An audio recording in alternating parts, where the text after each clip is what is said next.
Hey everybody, welcome to Mary Walter Radio, the live cast. How are you? It's good to see everybody. All right, so I'm going to give you a choice.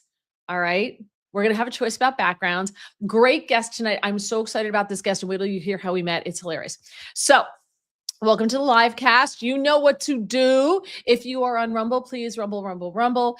If you are on YouTube, leave your comments. Getter as well. You know, I can get your questions off Getter. We get a lot of viewers on Getter, and you guys never ask any questions or leave any comments, but I can multitask and get to those comments since they do not cross over to the live stream. I don't know why. Getter's weird. So it doesn't cross over. Please subscribe if you have not done so. Please like, just take the time, give a thumbs up. It costs you nothing. It's free. And it makes my algorithm super happy if you do that. And of course, happy St. Patrick's Day. This is green. I know it doesn't look green, but it is green. So it's the only green sweater I own. So I just grabbed myself. That was really weird. But this is the only green sweater that I own. So that's that. So please, like I said, please like, and please subscribe. We will get to all your comments. We're going to try to keep it a little fast paced tonight because sometimes we get bogged down. So I'm not going to put all the comments up on the screen, especially if you guys are like going back and forth with each other. So if it's addressed to the guest, then I'll definitely try to get to it. But we fall behind, and sometimes we're a half hour behind in comments and stuff and questions. So I'm going to try to keep it a little bit more fast paced today. All right. By the way, last week's podcast became the most watched podcast on YouTube. Not for YouTube, for me, for us, not like of all of YouTube, but for my most watched podcast. And I think that's because you guys asked great questions and you really interacted phenomenally, and I love you. So I thank you for that. Programming notes. Okay. Thursday, I'm in for David Webb on Sirius Patriot Channel 125 from 9 a.m. to noon. And then I am on the afternoon show on WPHT from 3 to 7. So all my WPHT peeps, I will be on Thursday, and then I'll be back on Friday as well. No more TV since yesterday. I did 6 hits on Newsmax yesterday. It was just Newsmax Palooza yesterday for me. Went into the city because it was such a beautiful day to travel. So I was in Manhattan and just did 2 shows and did 6 hits, and but I got to see everyone. It was nice. So I don't know if I have any other Newsmax TV coming up this week. Next Tuesday, between 5 and 6, I'm on the Todd Starnes show on N2, which is Newsmax 2. If you don't have it on your subscribe, if you don't carry it, your carrier doesn't have it, you can get it on YouTube. Just go type in Newsmax 2 and it comes up as Newsmax 2 Live, and you can watch for free. And I'm always on every week with Kate Smith Hill. She is on there with me. We have a lot of fun with Todd. And then of course the podcast. So I'll let you guys pick out the background, and we could do it with my guest here because he's a lot of fun. Welcome everybody. This is Dave Fisher. Say hi, Dave. Hey. Hey, I wore my green too. Yeah, see, he's got green on. His wife Heather, of course, dressed him appropriately. That's right. All right. So he and his wife own Wild Hearts Farm in North Carolina. They have 17 acres there, and I put it in the description. You can follow them it's just Wild Hearts with an S Farm on YouTube. They have a lot of shorts that are very funny, and Heather likes chandeliers even in the barn, which is hilarious. And Dave's quite handy. He builds everything. And on Instagram, it's wild_hearts_farm, not farms, a farm. All right. You can follow them on Instagram as well. So follow them, subscribe, give them some love, show them some love. So, all right, everybody, let me know, do we want this background? Now, when I had it today on Newsmax, with Todd Starnes, he said that it looked like Barack Obama's presidential photo where he's in front of the hedge. And Dave, what did you say? I said it looked like that Simpsons episode where Homer kind of backs up into the shrubs and disappears. Exactly. So let's go here, and I have another one if we like this one better. So hold on. Here. I can't change my background. There you go. And I have like a little leprechaun if we like the leprechaun better. So everybody, what do you think, Jay? What's your vote? I don't know. That's a tough one. I'm kind of digging the leprechaun. All right, Yeah. all right, that's cool. We can go with the leprechaun. If everybody hates it, that we can change. Uh, Blame me. so are you standing or sitting right now? I'm standing. I have one of those desks that kind of goes up and down, and Okay. I'm an active. Yes, you are. I'm someone who kind of moves around. If I could pace, I'd probably pace right now, but then I'd be out of camera, and that'd be kind of awkward. So, but I'll stand. Oh, you never stop moving. You're one of those. You're like a shark. Yeah. Yeah. All right. So let me tell everybody how we met. The IT department, they call my husband the IT department because whenever there's a problem, the IT guy shows up and he'll come down. He'll come down and say hello to you. And he'll say hello to Art, who is already here. And Art is determined to make my husband his best friend. So, So we're staying at the same place. We're staying at the same place right on the mountain in Montana. Great location. My husband and I had not stayed there. We've stayed in other different places around the mountain, but we're like, all right, we'll stay here this time. So we did. And they have a big heated pool, and then they have like a hot tub, and you could put like 10 people in there somewhat comfortably. Yeah, somewhat comfortably. A little close, but yeah. 10. Yeah, sit on the stairs, right? So we got there on Saturday. You guys got there on what, Wednesday, Tuesday? Wednesday. Yeah. Wednesday. Yeah. So hubby and I are sitting in the hot tub, and we try to go out there almost every night to just to relax, and because we didn't ski every day, and hubby was taking the wilderness medicine course, so he was doing some studying and stuff, and he likes to act like that's a big deal, and we had beautiful weather. We pretty much had great weather the whole time we were there. So, and we met a lot of different people. You get to know the people who come out every night to the hot tub and with their drinks and everything.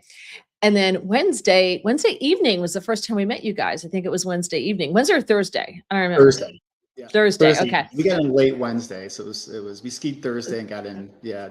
Hot tub Thursday. So Dave and his beautiful wife Heather, and by the way, these are, when you go to their Instagram page or their YouTube page, they're like a Farmers Weekly cover models, right? Like it's amazing. Like they're made for each other. I'll tell you that. Like if you want to talk about an equally matched set, woohoo!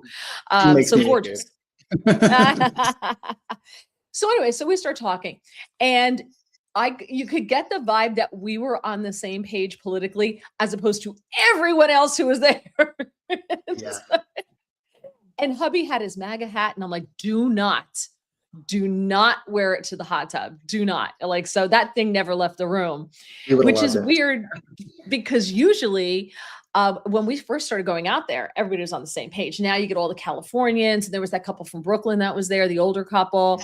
And I was surprised even the South Carolina crew were not on our page because I forget what the question was about something. Oh, this president's, you weren't there.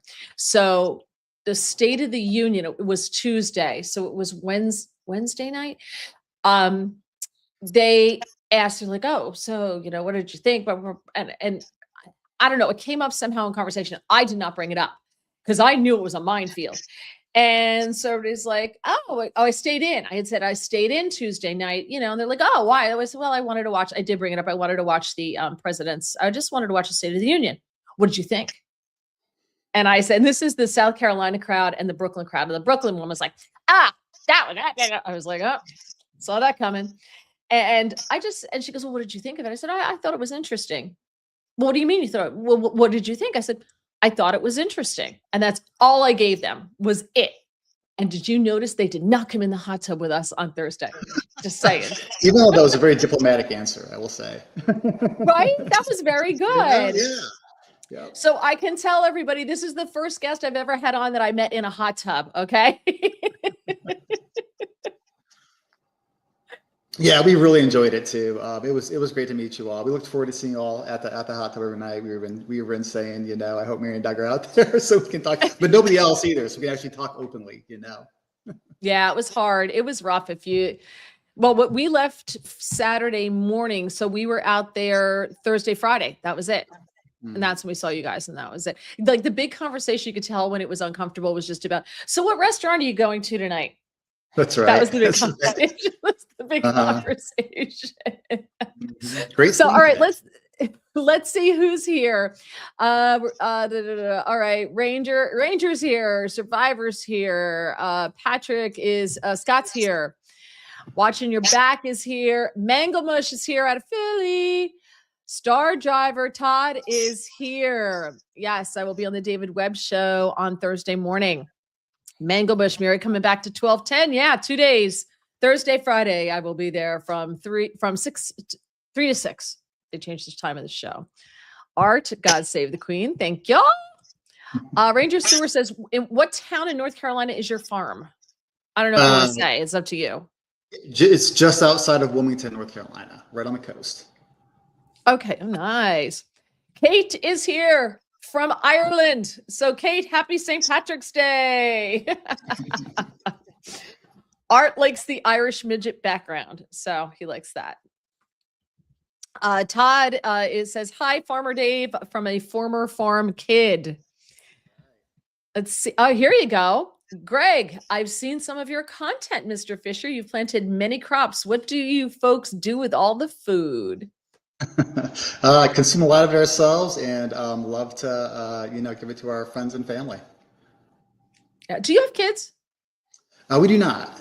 Okay. I wasn't sure. I thought, yeah. Oh, you have lots of animals. Let's see. Hi, all. This is Ron. Odd. Everyone seems to be on the over/under rather than side by side on. I don't understand that, Ron. I'm sorry. Cindy says the leprechaun looks like your Irish angel giving you directions or getting ready to give me a big hug. See, big hug. Oh.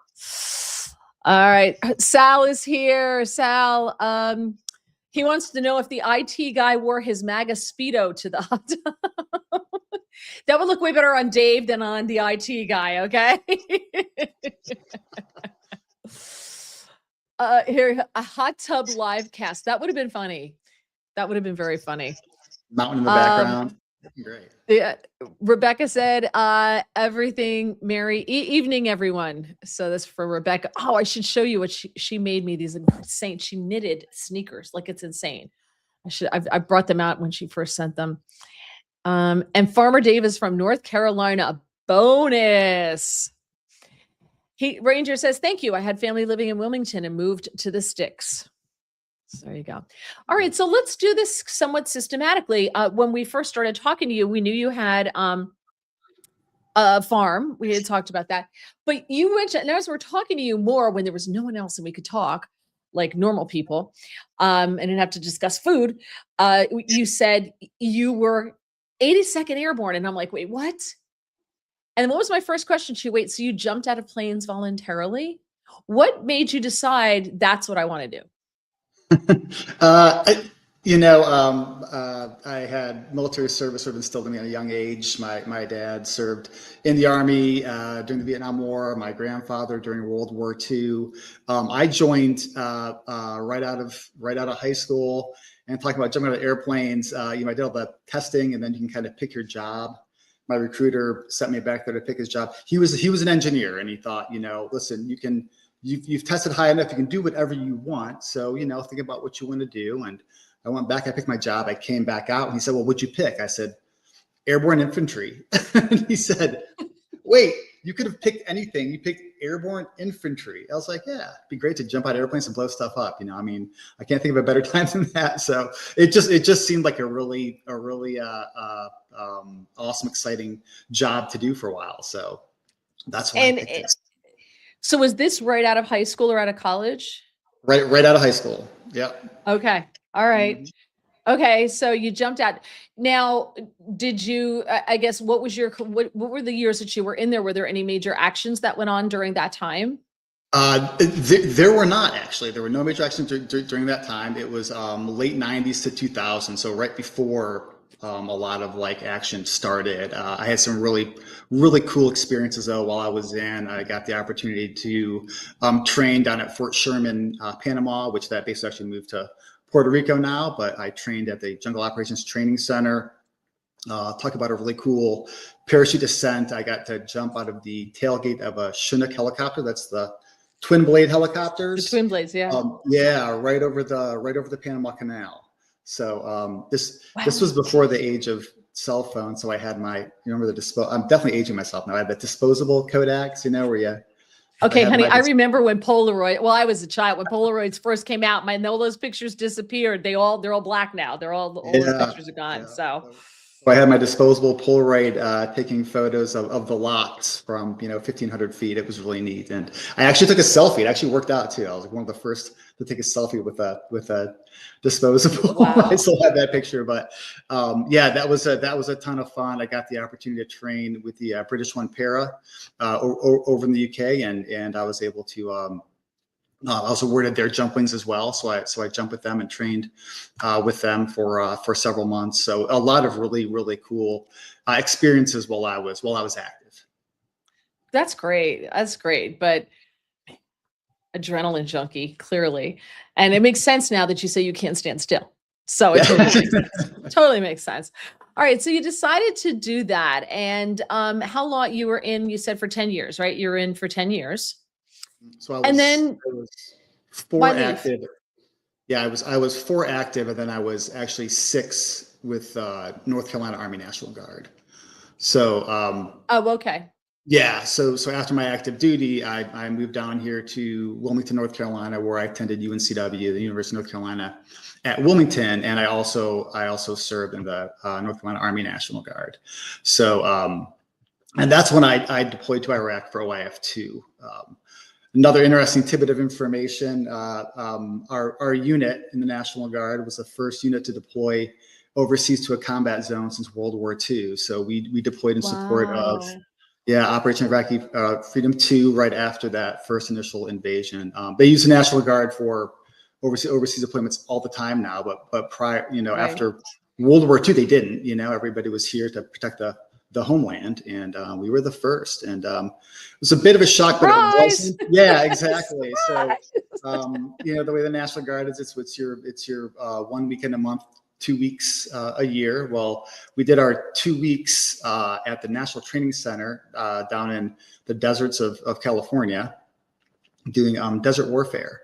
So we had never been there before. We thought, this is kind of interesting. I wonder why we're doing this. Well, months later, we figured out why. And we were Did they serve you lobster and steak before you? And you're like, uh-oh. no, they didn't. We did get a couple lobster and steak meals though while we were in Iraq at some of the forward Okay. operating bases. After we really got established, when we first got over there, it was bare bones. There really weren't any. There wasn't much U.S. infrastructure there, any big bases or anything like that. We're kind of out there on our own. Because again, it was right after that sort of initial invasion and then they deployed the National Guard to start, doing those more of the winning people over hearts and minds type of Hearts and operation. minds. Yeah. Yeah, we did many years of hearts and minds. I don't think we won many over, but Well, you try. And look at this. And this adorable young thing. Can you imagine how adorable he was when he was just like a wee lad, like all right. A little off topic, but I don't want it to get lost in the sauce here. So we'll come back to this, but Art says, how important was the Farmer Veteran Fellowship Fund to start off your farm? I have a good friend who's a veteran who might like this. Yeah, to start things off, we were able to start things off without the Farmer Veteran Fellowship Fund, but to keep things going and to grow the farm, that was a great asset, absolutely great asset for us. And I'll just let you know the Farmers Veterans Coalition is a nonprofit organization that helps veterans transition from the military to farming.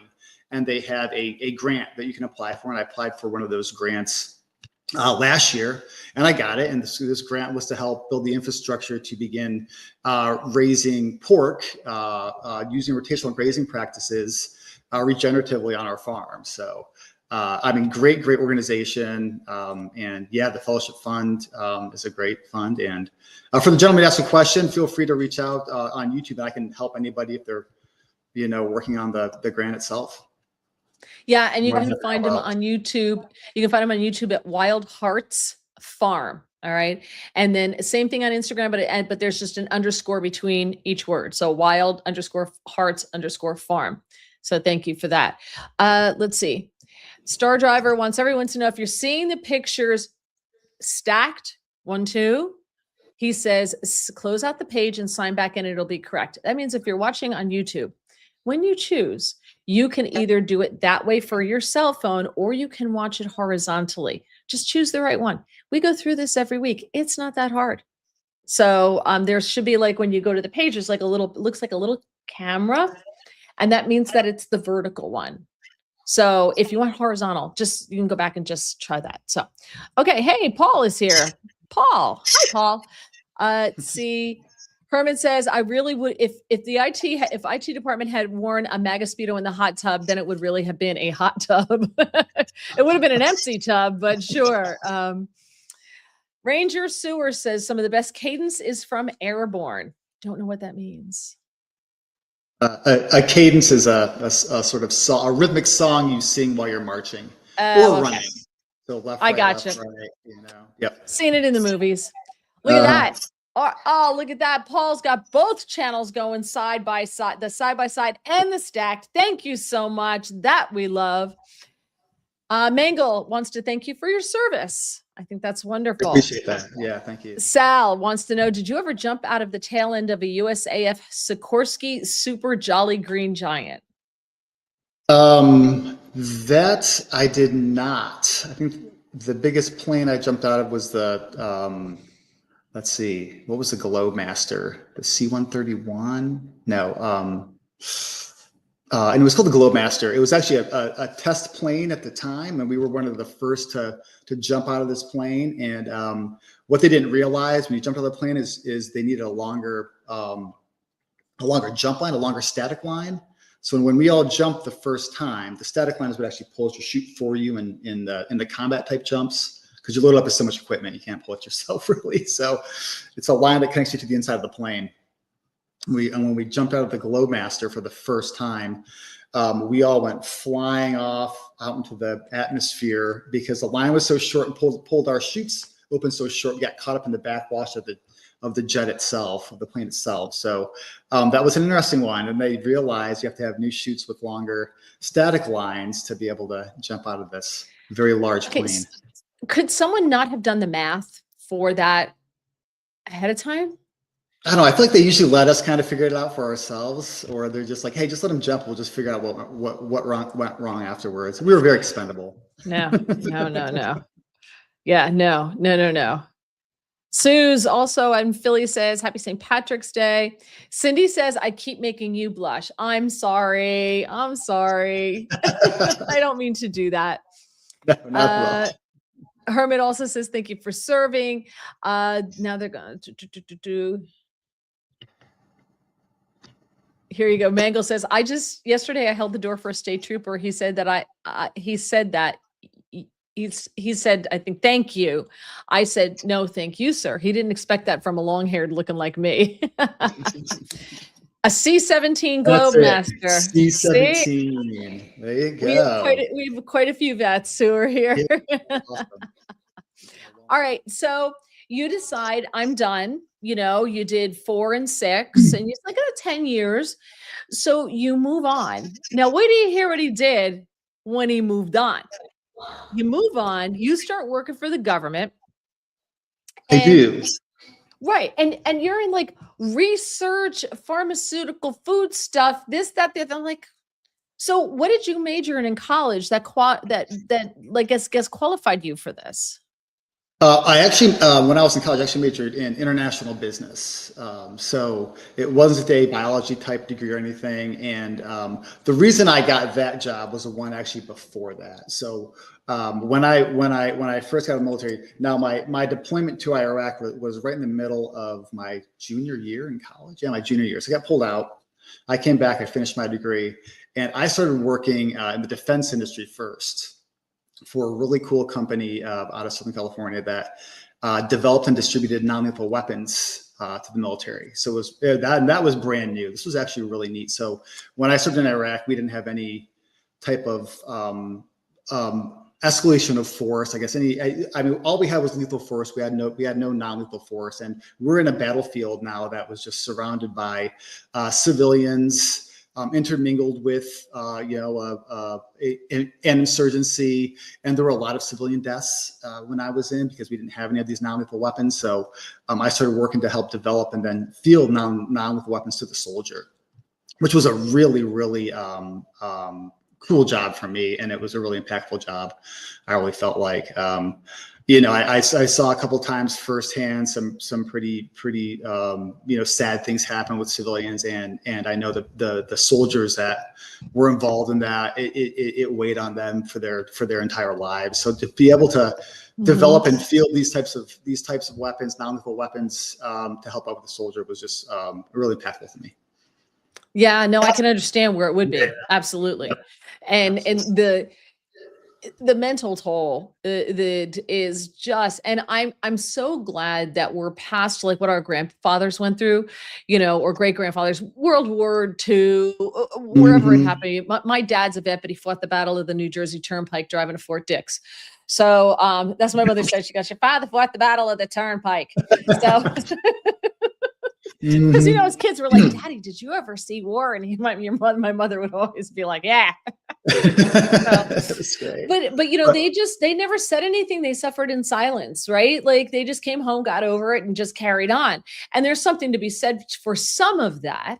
But I also think that addressing it and dealing with it and finding the best ways to deal with it, whether it's pharmacological, whether it's some kind of therapy, talk therapy, or animals, whatever it happens to be, or some combination thereof. I think it's probably a combination of things. So this gave you the opportunity to use your knowledge from what you had experienced with this. Yeah, absolutely. And I was in that field for about 10 years, and my military service really gave my passion to do this type of work with veterans, and that led me to that next role that I held, working in clinical research. And this was, again, with an organization that works specifically with the government, and we developed drugs, therapeutics, and vaccines for the government. We handled all of the research for that, and this was the DoD as well as along with the National Institute of Health, or the BARDA, the Biomedical Advanced Research Development Authority. All of the government agencies we worked on, CDC, we worked on public health research, basically. Very interesting. I mean, it's incredible how one step went to this, went to this, went to this, went to this. Yeah. And again, I was, again, just having this opportunity to work with veterans. For instance, some of the work we did, we helped run what's called an adaptive platform trial, which is a drug trial for PTSD therapeutics for soldiers. And this was done through the DoD, and all of the patients that were getting the drugs for research were all military, we're all veterans that were suffering, and we had a lot of good, viable therapeutics that came out of that program. Yeah, that's fantastic. Let's just get to some of the comments and questions. Gregory says, "I see that Wilmington, North Carolina is close to the ocean. Do you face any challenges with your water?" We don't, except that our well water just doesn't smell the greatest. But besides that, it's fine. Yeah, we have no issues with the water on the farm. That's good. Well water's the best. I don't care what anybody says. Linnea, my friend Linnea, who is feeling better. Glad to hear that. From Central Washington State, certified sustainable forest land. Love promoting any farming, especially regenerative. A member of the Washington Farm Forestry for 25 years, Douglas fir and ponderosa. So they're very big into that. And you can check, I don't think Linnea has a page for her homestead, but again, you can check out Wild Hearts Farm on YouTube. Check out the shorts. There's like a long introduction, a video, like a half-hour long introduction to the farm, and you get to see everything. And on Instagram, it's Wild Hearts Farm with an underscore between each word, Wild Hearts Farm. Speaking of social media, For the love of God, could you just give a thumbs up to the podcast? That's all I ask. I don't ask a lot. I don't ask for money. I don't have a tip jar. I don't ask for anything. And someone's like, why don't you monetize your podcast? I'm like, because it's a really great group. I have to beg them to give me likes. Do you think they're going to give me money? No, that's not going to happen. So I just a couple of likes, and please subscribe. I would appreciate that. Let me just really quick check on Getter. No, nobody on Getter. All right. So I just wanted to make sure. Okay. Star Driver says you have a cool Instagram page. He loves your barn. Awesome. That barn was built by the Amish, which is really cool. Well, and myself, but they did some of the work. Because you said, I built this barn. I'm like, what doesn't this guy do? He built the barn too. It's beautiful. It looks like something you could eat off the floor. I mean, it doesn't look like a barn. Like I remember when I was a kid, it doesn't look like one of those barns. It looks like a bougie barn. Yeah, you haven't seen in a while though. I need to post some new pictures of it. All right. Looks it's very well used now. Ranger Sewers says no LTL weapons ? I don't know what that means. Do you know what that means? I'm not sure what that actually acronym means either. And then he says Berna, which I don't know what Berna is. That's the commercial with the banana, but I don't know what Berna is. LTL is the future in law enforcement. A lot of people in his field. So we don't know what you're talking about, Ranger. If you want to, if you would like to expand, please do. A lot of his family went through Fort Dix. Oh, my father was there Monday through Friday. Andy in Ireland, happy St. Patrick's Day, Andy. By the way, what is it? The Taoiseach, the president of Ireland, the Taoiseach was at the White House today with the traditional, they have the like a pot of all the not clover, right? Clover. Yeah, they're part of that. Ranger said PTSD is tough on the families too. Did you ever work on anything for the families? We haven't, but yeah, absolutely. I'm sure it's very difficult on the families as well. I know there's a lot of decent nonprofits out there who are always there to help. But yeah, the military families take their toll, definitely. Yeah, they really, because they serve as well. They absolutely serve as well. You want to know if you ever went to Fort Totten? I think it's New York, isn't it? I'm not familiar with that word. No, I'm not familiar with that. Let's see who else is here. Andy is getting some hellos from the crowd. Does Rumble have a thumbs up somewhere? Yes, it does. Right at the bottom, right there. A thumbs up. There's 3 right now. Seriously, people. There's that has thumbs up and thumbs down. You give it a thumbs down, and I swear to God, I will hunt you down. I will find you. Joseph is here. He says hello. Here you go. Have any environmentalists ever tried to interfere with your farm? And then we're going to talk about the jump. All right. So have any environmentalists ever tried to interfere with your farming? No, we have not had any environmentalists try to interfere with our farming. I'm waiting for the day we back up to state game lands, and they're protected wetlands, and we're a relatively small operation right now. I would imagine eventually when we have some growth, cattle, I'm sure they may come calling, because I know that happens. All right, so here you are doing all this research, doing all this stuff for the government, and then all of us. How did you decide? I'm going to buy a farm and I'm just going to do this sustainable farming. You're talking cattle, you've got goats, you've got livestock, you got all this stuff, you got animals. I mean, okay, I'm good with cats and dogs. That I can handle. And I would love to have them too. Right. I would love to have like baby goats. But then I wouldn't want them when they're not babies anymore. And I'll show you why in just a second. But like I love the little goats, like the little miniature donkey things, like those types of things. But you have like actual real animals. Where did that knowledge come from? And I mean, Heather, I would assume you guys were married by this point in the game. So you decided that you're going to take this jump into this. Whose passion was this first, yours or hers? I would say both? hers. Okay. Yeah, kind of both, kind of hers when it came to the timing and the pushing. So we actually purchased the land years before we actually moved out here. Our families lived in rural areas. We've always wanted to live in a rural area. Thought it would be more of like a retirement type of hobby farm thing. And then Wilmington kind of exploded. It got really busy. So we decided to build a house and move out here.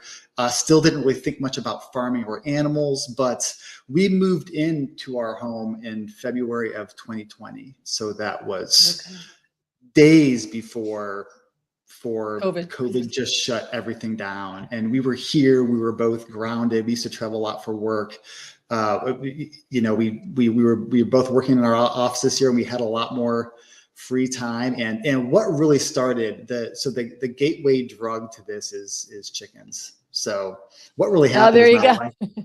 my wife got some baby chicks, and she said, "Hey, I've got these baby chicks, and they're going to need a chicken coop. So you're going to have to build a chicken coop by this date, basically." So that's how it started. We started off with chickens and raised them for eggs for ourselves, and then got more chickens with more eggs and gave them to other people, and then we really got into just the whole lifestyle.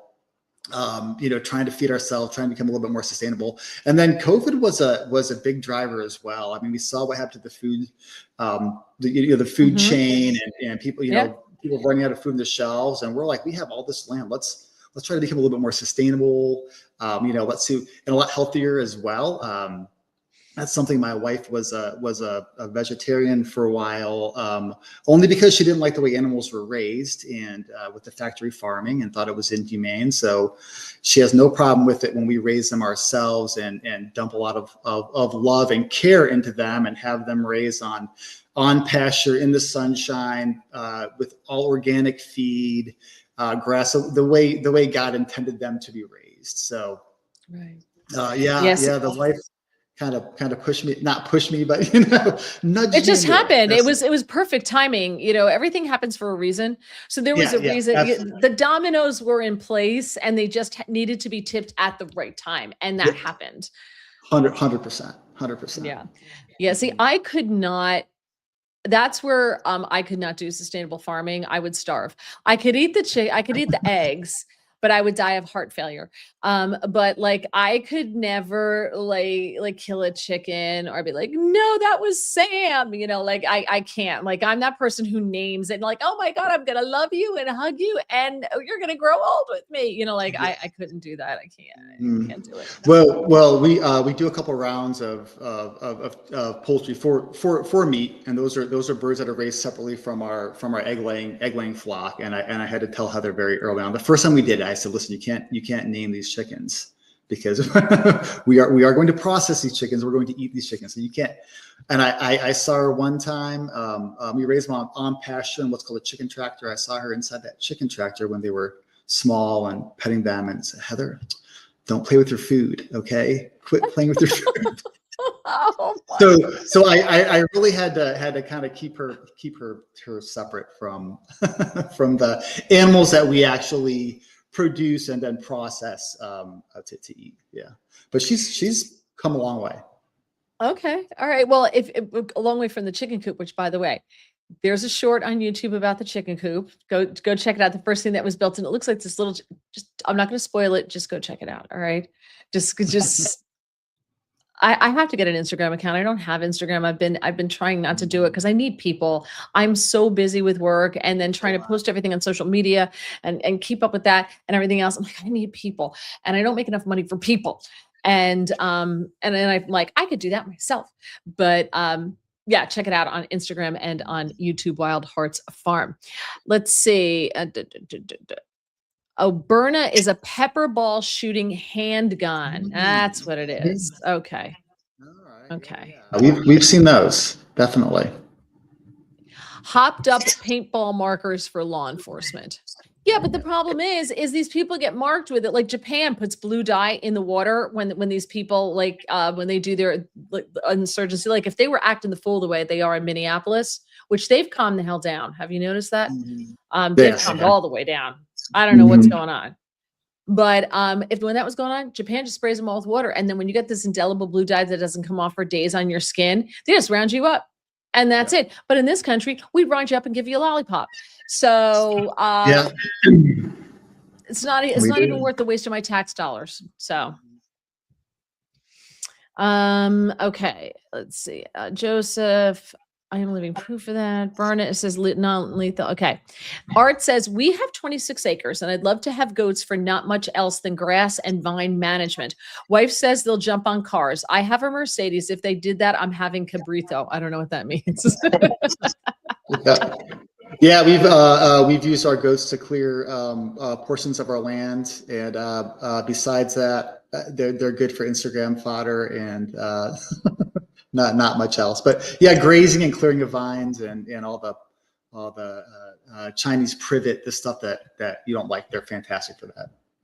All right, so I'm going to hold on. Stop. Okay, so speaking of goats, I want to share this with you. This is a guy named Anthony Brock, and I am obsessed with this man. He can't train, and he says is the meanest goat ever. And so he's asked his followers, and this goat, there's videos of this goat just making his life miserable. So he's trying to scare the goat into compliance. So he's asked his followers, what do you think goats are afraid of? And he's on like number 58 of things goats could be afraid of. This is round 17 that I want to share with you. All right. So I hope everybody can see this right there. Okay, share. Okay, so there it is. And hopefully you can all hear this too. All right, here it is. This is round 19 of this farmer versus his goats. Welcome to round 19. Comments say the goats are scared of dinosaurs. See who's boss.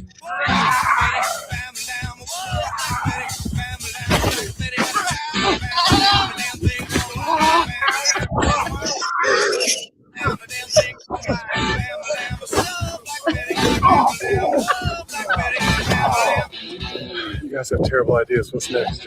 All right, welcome to round 19.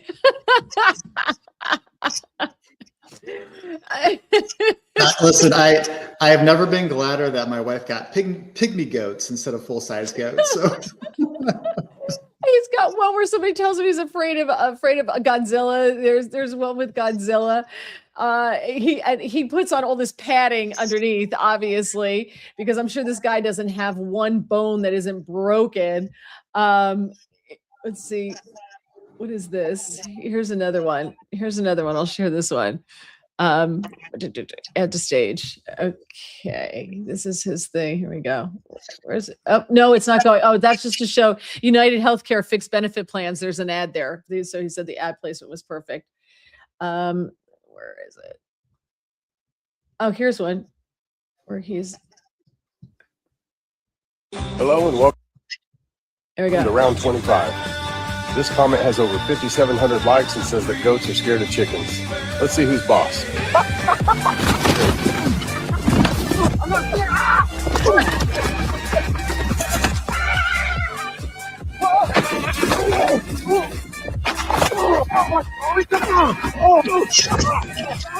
Really likes on a comment mean nothing. What's next? Hello and welcome to round 25. That's a full contact sport there. Yeah, Anthony Brock, B-R-O-C-K. He's on Facebook. He's on Instagram. He's all over the place. Go and then the number 4 Anthony. If you're following him, I guess elsewhere, go for Anthony. But on YouTube, it's just Anthony. That was Facebook rather. It's just Anthony Brock. So I'm curious. You can't do that with your goats because I was going to ask you if you were going to start making videos for us. No, we can't do that with our goats. They're a little bit smaller. We do have a lot of goat videos though throughout the years. I mean, they're very comical. They have their own little personality, each and every one of them. They don't bother us too much when it comes to. I mean, they'll kind of mess with each other, but that's about it. Our poor dog. We have this great little chocolate lab that is just so great with all the chickens, the goats, everything. And they've gone after him a couple times and really hurt his feelings. Aww. I know it's the worst. That's not nice at all. That's not nice. But all right. So you have the little baby goats. You don't use them for meat. You just use them, I guess, for milk or something. Not for milk either. We've just used them primarily for pasture management. So we'll occasionally graze them around some areas of our pasture, and they'll obviously keep it mowed for me, which is great. But then all of their own fecal matter just kind of goes into the nutrients of the pastures. That's about it. And if there's areas we have to clear out when it comes to vines or just any type of land you want to clear out, you can move them into that area, and they'll go to work and have it done in a couple of weeks. Yeah, no, there's someone else that I've seen on YouTube or Twitter or somewhere, and they have a service. And so if you've like this really overgrown backyard, they bring the goats in and they just let them eat, and then they put them on the thing to take them away, and then they bring them back, and they that's how they clear it, just naturally, sustainably, and the goats are getting fed, so it's a win-win for everybody. Now, Cindy is Art's wife, and she says, I have 20 chickens because they have 26 acres, but they are pets. I've considered meat chickens. How do you raise them? So we raise ours. We'll buy the chicks and have them sent to us, and we raise them on pasture in what's called a chicken tractor. It's a little mobile enclosure with no bottom, so they can get all the organic matter, and we just pull them and across the pastures. They also help with pasture management as well, and regeneratively bringing the land back, because again, all the chickeny things that they do just helps the grass, and they grow much quicker. So a meat bird will grow within 8 weeks, and at eight weeks you process them, and that's it. We process them ourselves as well. A couple of good videos on YouTube. We do. No, oh, I can't. I'd have the priest in there all the time with the holy water cleaning out the evil spirits. No. Yeah, it's a natural thing. It's what everybody used to do. But I don't want to know. I know, but I don't want to know. It's like, I don't even like when the fish comes with the head on. I'm like, take it back, take the head off it. I don't want to know. I will say that the meat from a truly pasture raised chicken without any antibiotics or vaccines, it just tastes completely different, and it looks a little different, and it is just so good and clean. And we bring friends over and we feed them. We'll cook a whole chicken, and that's always a comment. They just say, God, it just tastes so clean. Good. And it tastes so nutrient dense, and it's wonderful. It really is. Do you sell anything that you do on the farm, whether it's meat or produce? We do. We sell our eggs, and we sell our chicken as well, whole chicken, and it's direct to consumer, and it's really just a handful of friends and acquaintances who just appreciate this type of the way we raise our animals, and that type of meat and eggs. And the eggs are wonderful. I mean, they're all the different colored eggs, the green and brown and pink. Yeah, the shell. So yeah, the shells are all different colors. The egg yolks are that good, really bright yellow. Extremely healthy. Just really good eggs as because well. This can't be inexpensive. So have you guys maintained your other day jobs? Yes. Well, yes and no. I took a little bit of time off from my job to really concentrate on building a little bit more of an infrastructure here, so we could continue to grow. Heather continues to work as well. I'm probably going to be going back to work here in a little bit, but I decided one day when I was on a conference call and staring out the window, just when to do all these things, that I said, that's it. This is the time. I just got to take some time off. And that's when I built the barn and built the larger coop. And I got the grant for raising the pigs on pasture. And I've been doing this for 2.5 years. We're in just a really great spot now, where everything works really, really well and fluidly. And I don't think we want to grow too much anymore. We are going to move into the pasture raised pigs, which I think, again, is something that we can handle with both is going to work, and eventually grass fed beef as well. And I think, again, that's all something we can do nights and weekends.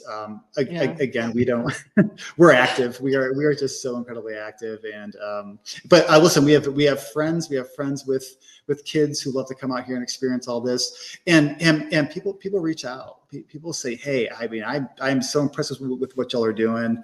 And can I just come out and, like, I don't know, pet a horse and play with a goat? Like, whatever I can do out here, and I'll help out, whatever. So we have people come out sometimes the weekends, complete strangers who might work in Wilmington and banking or something, who don't get much of an opportunity to come out and spend their time in nature around farm animals. It's really therapeutic for them. So they'll come out and give a little bit of a lending hand, and maybe we'll give them some eggs or or whatever. But yeah, it's great Yeah, to no, you're giving them free. You're giving them free therapy is what you're giving them. Yes, yes, absolutely. Speaking of that, Mangelmush says, I had two uncles in Vietnam. One saw some of the worst of it, never the same, and never sought help, angry for the rest of his life. The other uncle got help and is retired, and he golfs and writes poetry. Oh, we can't hear you. Oh, how about now? There you are. Go ahead. Okay, good. I was going to say that's great. He found an outlet with the golf and poetry, and that's what you need. You have to find an outlet. You have to be willing, though, and I think there's especially for Vietnam era vets. I think there was a certain stigma attached to it because they were treated so horrifically by the liberal elites. They were treated so horrifically when they came back that I think there was a shame. They felt ashamed to their service for what they had done. They answered the call. They did what their country asked of them, and then they got spit on for it. And that had to be a true mind F, right? And so asking for help, that's not what your father did. That's not what your grandfather did, right? So you're weak if you have to ask for help. And they probably maybe had a father who said, what do you mean? Why do you need help? You just get on and you do it, be a man. And they weren't okay. And I'm glad to see, going back to what we were talking about earlier, I'm so glad to see that it's now more normalized to say, okay, take a beat. It's no shame in going to talk to somebody. It's an okay thing to do. And that there are support groups now of veterans saying, hey, this helped me. It's okay. And we're going to go and we're going to get you some help. So. Absolutely. And just having that battle buddy, when you get back to reach out to, I will say after that absolutely disastrous pull out of Afghanistan, which is probably a very similar absolute slap in the face to our veterans, when you have to look back and see these people that we're fighting wearing the same uniform as we wore. And I'll tell you, I got more calls after that happened of people just checking up and saying, whether you served in Iraq or Afghanistan, any veteran, and that was such a slap in the face to our veterans. That was terrible. But at least there, the support group is there. We were all reaching out to each other saying, hey, we'll get through this. It's not all worth nothing, so. Yeah, no, that is very, very important. Okay, so Fort Totten was in New York, in Queens. That's what I thought. Okay. I think my son is meeting baby chicks in Cancun on spring break. But I'm bummed. Searching for the website. There's no website, Linnea. You just go on YouTube and it's Wild Hearts Farm on YouTube. And that's at Wild Hearts Farm. Just look for that on YouTube. You'll search, on YouTube, and it'll come up. And then on Instagram, it's wild_hearts_farm. There's no web page per se. It's just those two social media outlets. We do have the URL reserved, wildheartsfarmnc.com, but haven't launched that yet. That's probably something for the future. Because you need people. Yeah, you need people. Mm-hmm. You do. I don't know how you make the videos. Gregory wants to know, so we got some farmers here too. Have you ever had any trouble with predatory animals like foxes? Yes, we have. We do a pretty good job now with our chickens, but mostly the hens that we let out in free range. We've lost a few to fox. Lost a few to hawks as well. We have a couple of roosters now, and roosters actually do a pretty good job of warning the hens when there is danger. We have a really secure coop, so as long as they can make it through the day, which most of the predators like fox or bobcat, which we have out here, they mostly hunt at night. So as long as we can get them in at a decent time and they roost and we can shut them up, they do pretty well. But we have Okay, so if you have free range chickens, because they can fly, so they're in trees. I've seen them like in trees and stuff like that. They just stay out at night then too. They don't come back into the coop. Ours come back into the coop. Yeah. How do you get them back? They're in a tree. You're like, Hazel, come down. She's in a tree. How do you get it down? So the only time a chicken will fly into a tree is if it's going to roost there because they think it's their home. So if you raise your baby chicks in the coop you want them to come back to as their home, then every night when it gets dark, they go into the coop on their own and they go roost in there. and then you can just shut the doors and you're good to go. Yeah. We open the doors in the morning. They go out and they go all around. I mean, they're on the front porch sometimes, they're they're digging through the landscaping, which we don't really have landscaping anymore. You can't, but yeah, come evening, right at dusk, they'll all go marching right back in and roost in their coop. Oh, interesting. Yeah. All right. Oh, very interesting. Okay. Oh, don't forget, by the way, I just gave you their socials. I just wanted to let you know, Thursday in the morning, I'm on for David Webb, 9 a.m. to noon on Sirius Patriot Channel. And then Thursday later in the day, 3 to 6, I'm back on 1210 WPHT in Philly, and same on Friday, 1210 WPHT in Philly. And next Tuesday, as always, I'm on with Todd Starnes on Todd Starnes Show with K. Smith Hill on Newsmax 2. That's N2. If it's not on your provider, then just go to YouTube and look for a Newsmax 2, and you can watch us. We're in there between 5 and usually like 5:15. We usually ride at 5:15, sometimes 5:30, but in that area there. So, okay. Scott says, it sounds like your animals eat good if they're eating, especially organic. They're eating better than most of us, it sounds like. We want to eat organic, so we have our animals eat that way as well. We do buy organic feed, but a lot of what the chickens do is they're out there all day long. They're eating the grass or eating, bugs and whatever they can. Those little chameleons. I mean, chickens are savage. They'll eat those little chameleon lizards and stuff. Yeah, they'll chase each other around trying to get out of each other's mouths. But yeah, we do supplement with all organic feed, but they eat a lot of just what's around the pasture. Interesting. Ranger says you're right. It's exactly how God wanted them to be raised. Linnea says carnivore here, but PT, that's her husband, and I cannot eat anything that's factory farmed. Have you seen the pics of pigs and chickens in tiny cages? Ugh. I have seen those pictures, but I just don't want to know. I'm one of those. I know how it happens, but I don't want to know. So like, I'm cool with hunting. Like if you hunt, as long as you eat it, I'm totally down with that. Right. Like, so I get it. And I understand it's the circle of life. And I understand that, there is a food pyramid and a chain, and here we are at the top, except for like sharks that can kill you and moose that can stomp you because they're very big and have tiny little brains, bison. Like, so we're really not at the top of the food chain if you really think about it, because there's quite a few things that could take us out. Sure. But I don't know. I'm not guessing. And it's funny because I grew up around farms. I grew up, taking the eggs out from under the chicken and you get a basket and the farmer gave us a nickel, like that kind of stuff. I grew up around it. We had neighbors who had sheep and, and they used them to cut the lawn and horses and all that stuff. So I grew up around it. But for some reason, I don't think, especially if you're processing them right there, do you do it or just someone come on who like does it for you? No, we do it. But it's again, the way we do it is way more humane than any other way you would see it when it comes to the factory farming.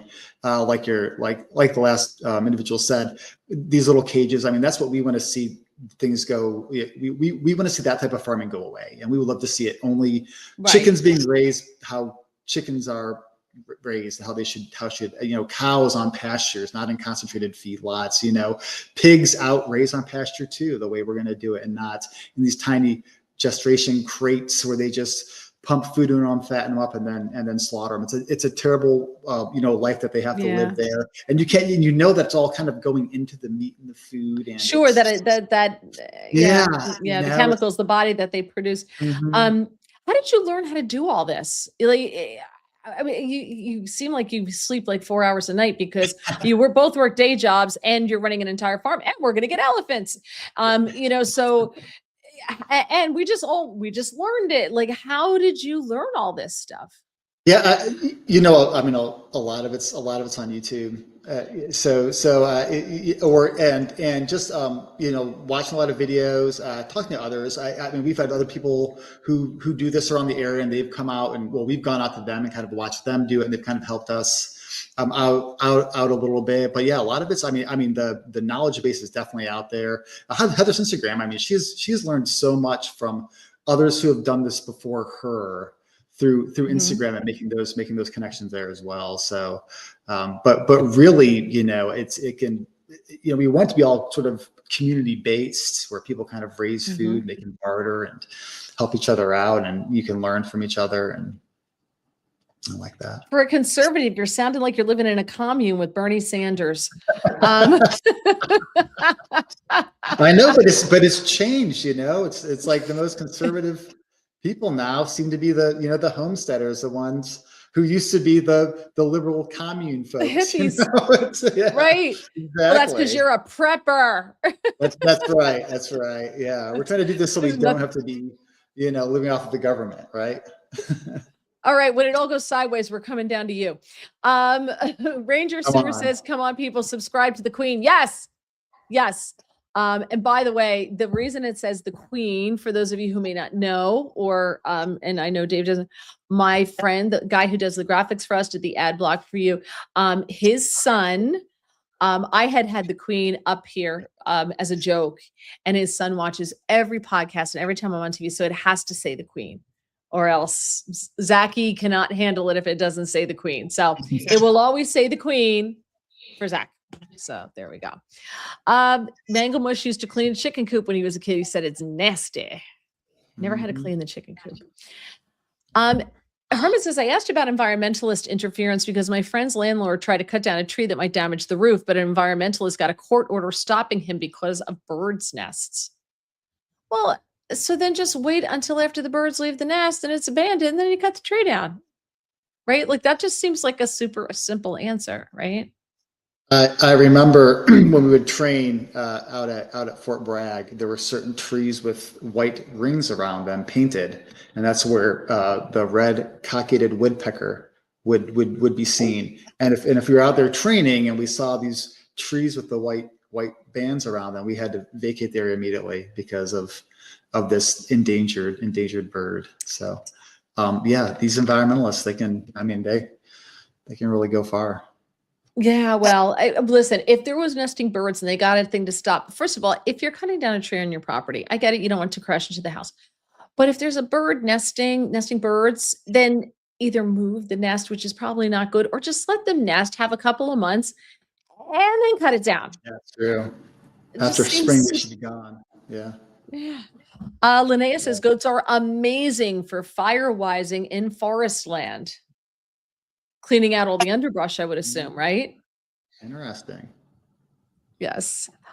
Fort Wadsworth on Staten Island uses goats to get rid of weeds in unsafe areas. There you go. The goat thinks, referring to the video, the goat just thinks it's a game.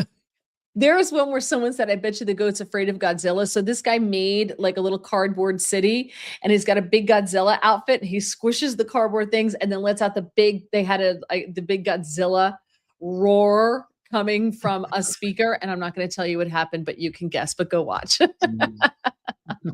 Because Joseph asks, aren't goats afraid of loud and abrupt noises? They are sometimes. Ours are. I think the fainting goats are the ones that are afraid of loud noises. Those things are hilarious. You should get some fainting goats just for entertainment purposes, because you can make so much money with those videos. They're hilarious. Yeah, I would imagine it's only because of human intervention that they're still around, because I'll tell you, that's the worst thing for predators. When they get scared, they just pass out and then get eaten. I mean, I don't understand how they've survived all these years. Well, the humans, you see videos of the humans, they'll have like 4 of them in a row and they're all standing there. She goes, hands, and they just go boom. They'll fall over. All right, we're wrapping up here. Kids, get your questions in quickly. Watching your back says, what do you grow on your farm? So we have the pasture-raised meats, but then my wife also has a very large, all organic garden, and it's really everything across the board, from potatoes, onions, cucumber, peas, you name it. Just a whole bunch of different vegetables. And I'll say there's nothing better than being there at night, when you sit down for dinner and you have your whole chicken that you just cook that you raise. You've got your mashed potatoes there. You've got your whatever, maybe your collard greens or whatever, and you realize that you created all of this. You raised all this. You've grown all this yourself, and you get to eat it. So and I'll tell you, it's just delicious. I mean, there's nothing better than just really fresh, organic food grown by your own two hands. That is kind of cool. That is very cool. When I was a kid, my dad grew everything because my grandparents were from Germany. They grew everything. So they always had a big farm, not huge, but enough, for them. And so my dad always had one. And maybe it's why I don't do it now, is because when I was a kid, we were like migrant workers, we were enslaved labor. And if we wanted to eat that night, you had to get out there. And, I remember the picking, and then we had to freeze everything. So you had to cook the tomatoes down and get the skins, obviously steam and get the skins off. And you had to cook them down and get the seeds out. And it all got frozen. And the string beans, cut the end, snap. Cut the end, snap, like all of that, washing them off and putting them in the container. That's how I spent my summers. Yeah. So I think that's why I don't like to do it now. Who has time, right? That's the thing. It just takes a while. It really does. Well, I don't understand. I still don't understand how you do what you do, because I don't know where my days go. Art says that looks like the video of a donkey kicking a coyote's ass. Donkeys will tear up a coyote. My friend had a pet goat. This is Mangle. He said he would eat your pack of cigarettes, wrapped and all, and steal your beer right off the table. Well, is it true that they'll eat garbage? Can you just give them garbage to eat? Ours are actually pretty picky, believe it or not. I mean, I don't know if we have like weird goats, but I mean, we like all the any type of compost that we might have. You're peeling carrots or something like that. Like all of that goes to goats or chickens. Chickens eat anything, but our goats are actually a little bit more picky. Finicky. Yeah, they really are. Yeah, they live on a farm with a chandelier in the barn. They're bougie goats. That's why they're like that. And they're the Instagram, stars. So I think they're just kind of high maintenance like that. Scott says a friend had some goats on their farm. The small ones would get on top of the other animals, the llamas, whatever, a cow, I guess, too, and they just walk around. The baby ones and the baby goats did it too. Linnea found you on YouTube and subscribed. So did I. I subscribed too. Thanks. Herman Sal says hit the like button and subscribe. Joseph, in my reference to the priest, said 1 novena per chicken. That's a long time. It's 9 days. That buys a chicken 9 days though. Let's see. I said I don't like even the fish on the head on my fish. I leave the head on my trout. The cheek meat is the best. Oh. Trout don't have cheek. What are you talking about? No, stop. I wonder if eating piranha fish is healthy. Hermit wants to know. I'm pretty sure you do not have pure piranha. Pasture of dreams instead of field of dreams.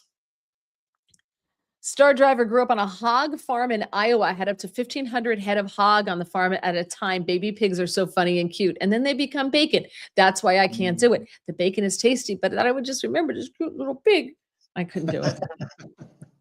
I'd have the pig in bed with me at night going, don't let daddy take you. Herman says, my uncle took part in the rescuing of death camp survivors in World War II. Despite being a tank commander in the Battle of the Bulge, seeing those death camp survivors haunted him for the rest of his life. It's interesting because you would think something like that, knowing that you freed them, would, I think would be like, wow, I did something good. Like, look what I did with my life. This service thing was totally worth being able to do this. But I don't know. I guess not. Sad. Let's see. Scott says, back in my ROTC days, we idolized Vietnam vets, had a lot of respect and admiration for them and their cadence songs, for instance. There you go. Did you ever notice how nobody ever pulls out of a college with glee from the government? I think he means for the government. You don't pull out with glee. Let's see. Have you ever worked with Zachary Bell, veteran with a sign? I don't know that one. I don't either. I'll have to look that up though. Zachary Bell. Have you ever seen a movie called Boys in Company C? I have. You had, all right. Well, Mangle says my brother in Florida had a python creeping up on his chicken, so it could be worse. Oh yeah, I can see that. Yeah, I don't live anywhere where there's things like that without legs and they move. Thank you. No, nope, nope. Yeah, God everything condemned is you to that. yeah. I bet you have them there though in North Carolina. Not I don't pythons, think but so. still. No, I mean, we do have alligators. Not many of them, but I've seen a few.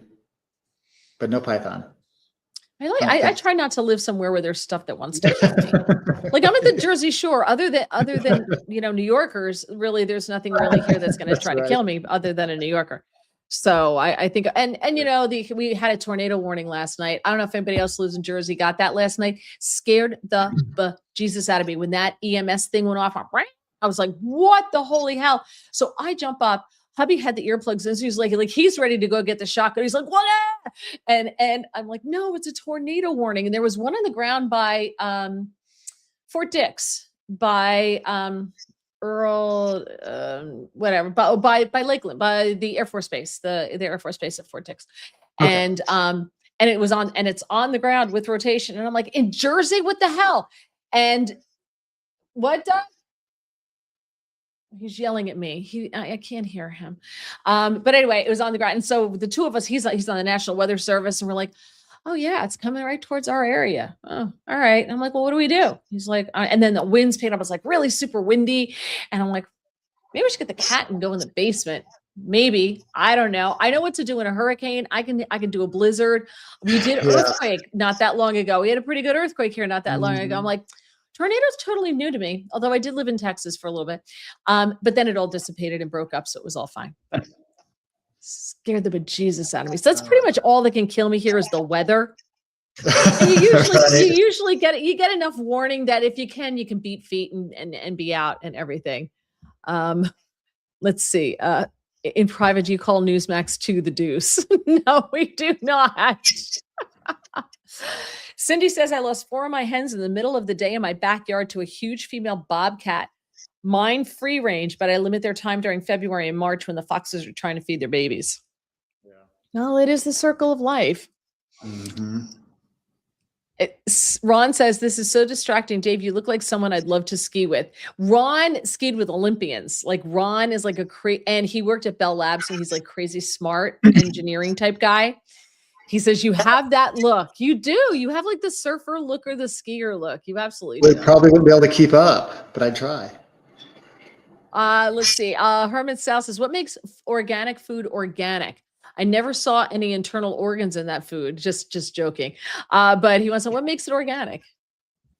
Yeah. Just all natural, I guess. That's kind of the best way I can explain it. Not using any additives or anything sort of man-made chemicals, just pure organic food.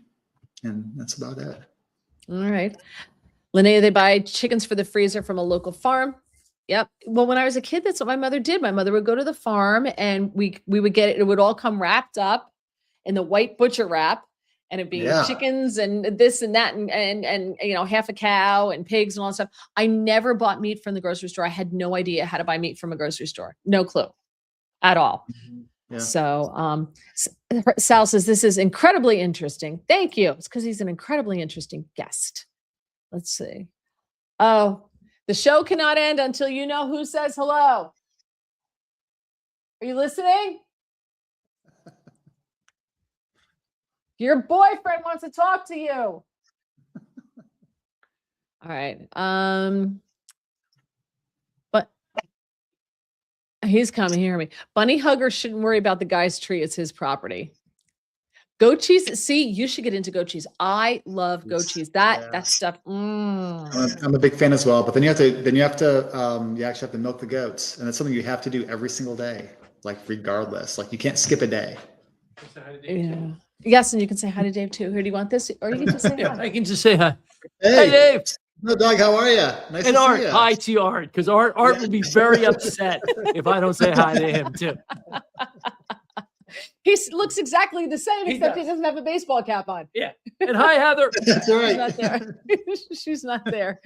Yeah, I told the story. I don't know if you heard. I told the story about how we met in a hot tub, and it sounds like the beginning of a bad porno. Yeah. But Your hot tub friend. Yes, our hot tub friend. So with that case, the court order prevented him from ever cutting down the tree, whether there were birds there or not, because it was California. So you have to milk every day. So the answer to this is, do you sell raw milk? Obviously not. So no, we don't. We have plenty of people around us who do, and we buy raw milk. Okay. Oh, that's a big deal. Dave, you have to grow sweet corn if you can. We used to grow our own on our farm. Best corn is Jersey corn. Sorry. Sweetest, best corn you'll ever have, Jersey corn. And Jersey tomatoes, because they actually have flavor. So Yeah. We've grown corn. Plenty of times. Love it. yeah. Absolutely. Let's see. I've forgotten about fainting goats. Mango mush. Just once in my life, I want to spook a fainting goat. I know. Let's see. I just went the other day. A cold ski. Everybody's talking about how they love goat cheese. I think you're in. You could be onto something here. Ranger Sewer wants to know, are the goats strong enough to eat my ex-wife's cooking? Art, I love animals. They're delicious. He had a conversation when Lieutenant Colonel Alan West was on a couple of weeks ago about barbecue, because they're both in Texas, and they're big in that. Linnea's dad was in the Battle of the Bulge too. Wow, with Ranger Sewer's uncles. I'd shoot the gators. You could eat them, right? Yeah, you can. Make some nice boots as well. Let's see. That was Hermit Salad, the boots. Well, you would probably do that because you would just skin it. It's nothing to you. Yeah, let's do it. Basement for a tornado, southwest corner, get under a table or bench. Well, it was coming from the west, so I don't know if the southwest corner, whatever. Like, I'm going to worry about that at the time. I can't. Scott, Stapp, and Dave have never been seen in the same room at the same time. Fact check true. I got to look it up. Do you know who that is? Scott Stapp? Okay, hold on. Oh, he is the lead vocalist of Creed. Okay. Huh. I can see it. I can kind of see it. He's an older version of you, but his hair is darker. Oh, you're better looking than him. No, I'm sorry. You're better looking. No, sorry. I don't mean to make you blush, but it's true. All right. We're wrapping up here, guys. All right. So we're done. If you have any questions, get it in here. Have you ever considered beekeeping? Yes, absolutely. The only reason I haven't is because we have neighbors who beekeep and they give us honey. So we are set there, but I'd love to. We have bears though. We have a lot of black bear, and that's going to be difficult. I'd have to get some sort of electric netting, fencing around it, but definitely something I want to do in the future. Yes. There you go. Yeah, go keep it. We have a friend who does go, and I planted a bee garden. Well, I had the guys plant a bee garden. I didn't plant it, but I had them planted, and I picked out the plants, and they arranged it beautifully. It looks very nice. But I like that just for the bees, because like they're dying out. You got to keep the bees going. Yeah, and I planted lavender for them. I got the lavender. Does Oliver like goat cheese? No, it depends. What day is it? Oliver's insanely picky. Oliver's our cat. He's insanely picky. Yes. Cindy said I would be your people for free. Oh, thank you, Cindy. I appreciate that. All right. We're getting out of here, guys. No offense to anybody. Manglemush, I will see you Thursday and Friday on 1210 WPHT from 3 to 6. All right, everybody out. And if you want to join me, anybody can join in. Just look for WPHT. You can listen on the Odyssey app. And then on Thursdays, 9 a.m. to noon on the David Webb Show on Sirius Patriot Channel 125. If there's anything else thrown in there, if there's any TV thrown in there or anything like that, I will post it on my X and Facebook and Getter and Truth Social and LinkedIn and everywhere else that I have the 10,000 places that I have to post, which is why I do not have Instagram, but I'm working on it. So thank you so much. Yeah, this was so interesting. Don't forget to follow them on YouTube. Look for Wild Hearts Farm. I'm going to be saying this in my sleep tonight. And then on Instagram is wild_hearts_farm. And that other one was the one with the guy in the suits who gets beaten up by goats all the time is Anthony Brock.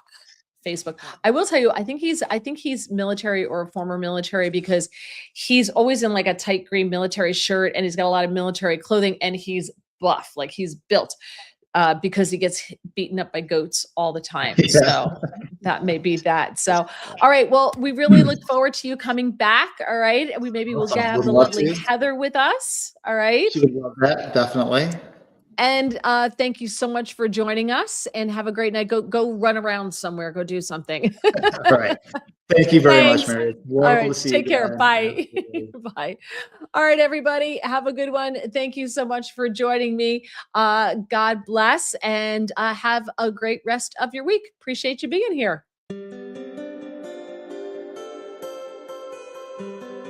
Here we go. Bye.